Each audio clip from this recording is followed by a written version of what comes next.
Minsan sa tukay ng mga adlaw, ating kong nagpapala, ganyan ang pumasok na wala na.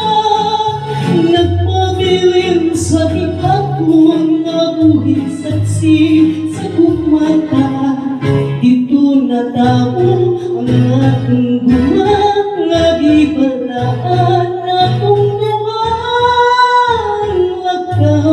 ay hatumanan sa bumagi panapata. Hindi na ko ipaganda katong himayang atong isawan. Kay rito atong unang kalipay ilabihan.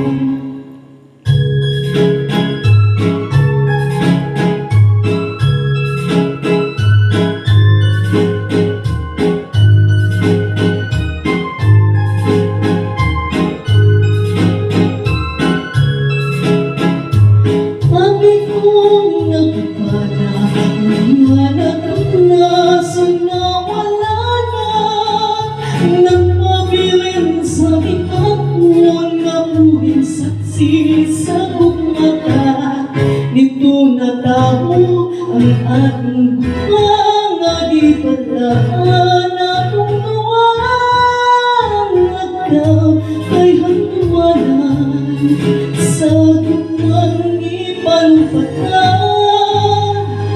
Dili na ko ikagalan katong himayang atong isawan. Kay dito atong unang kalipay ng labihan. Kay dito